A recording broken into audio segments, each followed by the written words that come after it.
नमस्कार दोस्तों, मैं सतीश कुमार वर्मा आज आपके लिए लेकर आया हूँ इंजन की ओवरहालिंग में कौन कौन से टूल्स लगते हैं।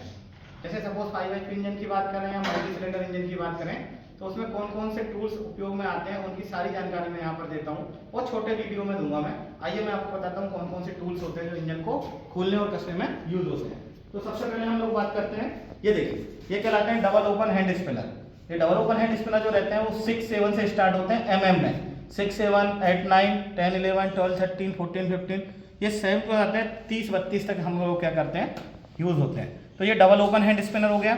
ये हो गया हमारे रिंग स्पिनर। इसी में देखिए रिंग स्पिनर जो है वो भी 6-7 से यूज होंगे और 6-7 से कहाँ तक जाएंगे, सारा 30-32 तक। ये जनरल पर्पस टूल्स के अंतर्गत आते हैं। अब इसी में आता है, ये कहलाता है सॉकेट बॉक्स। ये सारा का सारा सॉकेट बॉक्स है। ये हमारे सॉकेट है।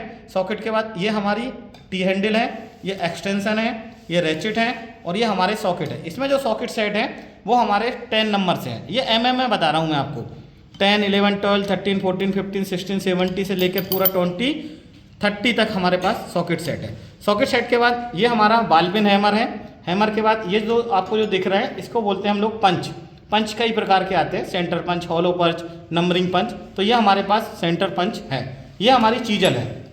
ये हमारी चीजल है। चीजल के बाद ये हमारा स्क्रू ड्राइवर है। Screw driver flat screw driver है। फ्लैट स्क्रू ड्राइवर के बाद ये जो कहलाता है ये फिलिप्स स्क्रू ड्राइवर सेट कहलाता है। Philips screw driver set. इसी के साथ ये हमारे आता है कॉम्बिनेशन प्लायर। ये हमारा कॉम्बिनेशन प्लायर। ये हमारी जो है एल एन की, ये हमारी एल एन की है, पूरा एल एन की सेट है। एल एन की नट बोल्ट को खोलने के लिए एल एन की का हम लोग यूज़ करते हैं। ये हमारा frame, hexa frame with hexa blade, hexa frame और विथ हेक्सा फ्रेम है। ये हमारा ऑयल गन है, ऑयल को डालने के लिए, लुब्रिकेशन के लिए। नेक्स्ट अगर हम लोग बात करें तो ये हमारा स्क्रू रेंज है। देख रहे हैं ना, एडजस्टेबल जिसको बोलते हैं, ये एडजस्टेबल स्क्रू रेंज के नाम से आता है। इसका अगला हिस्सा हम लोग एडजस्ट कर सकते हैं। ये हमारे पाइप रेंज है। ये सारा हमारा पाइप रेंज है। 3 पाइप रेंज यहाँ पर दिए हुए हैं। ये भी पाइप को खोलने के लिए यूज होते हैं। ये हमारा ग्रीस गन है। ग्रीस लुब्रिकेशन सिस्टम में या लुब्रिकेट करना हो तो हमें ग्रीस पॉइंट पे ग्रीस गन का यूज़ करते हैं। ये हमारी, ये देखिए, अगर यहाँ की हम लोग बात करें तो ये जो आपको दिख रही है ये फाइलें हैं। फाइल कई प्रकार की आती है। फ्लैट फाइलें हमारे पास है, ट्रायंगल फाइलें हमारे पास है। ये मंकी प्लायर है। मंकी प्लायर के बाद अगर बात हम लोग आगे करें, आगे की तरफ हम लोग आए तो देखिए ये कहलाते हैं सर्किल प्लायर। 2 सर्किल प्लायर दिए हुए हैं इंटर। ये सर्किल प्लायर है हमारे। ये हमारा नोज प्लायर है।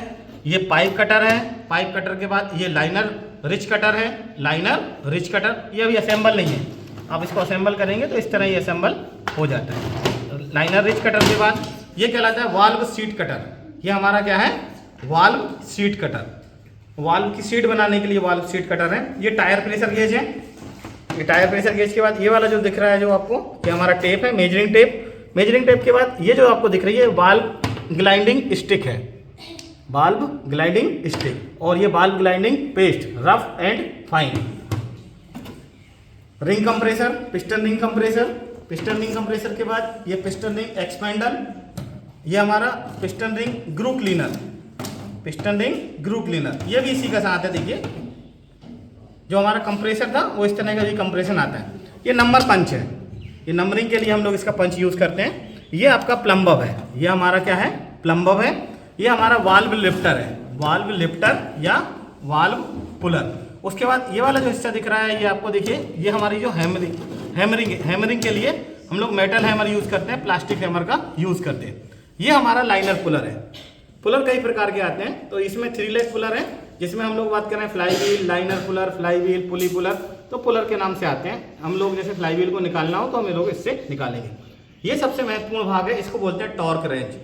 इंजन में अगर हमें टॉर्क को लेना है तो टॉर्क रेंज की सहायता से हम लोग उसको टॉर्क को कसते हैं। टॉर्क रेंज के बाद ये जो आपको दिख रहा है ये मैग्नेटिक डायल स्टैंड है। मैग्नेटिक डायल स्टैंड, इससे हम लोग क्या करते हैं, इसको स्टैंड को मैग्नेट को ऑन करके लगा देंगे तो ये हिलेगा नहीं अपनी जगह से। अब ये जो आपको यहाँ से दिख रहे हैं ये सारे मेजरिंग के टूल्स हैं। सबसे पहला जो हमें दिख रहा है माइक्रोमीटर, 0 से 25 mm, 25 mm से 50, 50 से 75, 75 से 100। ये मैकेनिकल वाले हैं और यही हमारे इलेक्ट्रॉनिक वाले हैं, 0 से 25 वाले और 25 से ऊपर की तरफ 75 से 100 mm वाले। ये वाला जिससे आपको दिख रहा है इसको बोलते हैं बर्नियर स्केल। ये हमारा वर्नियर स्केल है। वर्नियर स्केल 2 हमारे पास यहाँ पर दिए हुए हैं, और इसके ऊपर जो वाला हिस्सा दिख रहा है ये वाला, इसको बोलते हैं डेप्थ गेज। ये डेप्थ गेज है। ये देखिए पहले इस तरह के डेप्थ गेज चलते थे और आजकल के इस तरह डेप्थ गेज आ रहे हैं। ये होता है फिलर गेज। ये हमारा क्या है? Filler gauge. 2 पार्ट्सों के बीच के अगर हमें लोग मेजर करना है, गैप को मेजर करना है, तो ये फिलर गेज का हम लोग यूज़ करेंगे। इसमें नंबरिंग होती है। फिलर गेज की पत्तियां हैं, जैसे 0.90 mm, मतलब इसकी जो थिकनेस है वो इतने mm की है। टैपिट क्लियरेंस के लिए हम लोग ज़्यादातर इसका यूज़ करते हैं। ये कहलाती है screw pitch gauge. Screw pitch gauge है ना। इससे हम लोग क्या करते हैं, किसी भी नट बोल्ट की जो थ्रेड होती है उसके बीच की पिच को हम लोग मेजर करते हैं। नेक्स्ट ये एंगल गेज है। एंगल गेज के बाद ये हमारे पास बोर डायल गेज। ये डायल गेज है और ये हमारे पास बोर गेज है। तो दोनों को मिला के बनता है बोर डायल गेज। सबसे आखिरी में सबसे महत्वपूर्ण और सबसे महंगी चीज़ जो है वो हमारा कहलाता है स्लिप गेज। स्लिप गेज से भी हम लोग क्लियरेंस को मेजर करते हैं। ये पूरा 100% एक्यूरेसी देता है। और स्लिप गेज का दूसरा नाम इसमें अगर हम लोग देखें तो गेज ब्लॉक सेट के नाम से भी आता है। ये जो सारे आपको मैंने जो टूल्स बताए हैं, ये सारे टूल्स क्या करते हैं हम लोग पूरा का पूरा इंजन में यूज होते हैं। ठीक है दोस्तों, मेरे द्वारा दी गई जानकारी आपको कैसी लगी कृपया कमेंट बॉक्स में लिखकर बताएं। जय हिंद, जय भारत, जय श्री राम।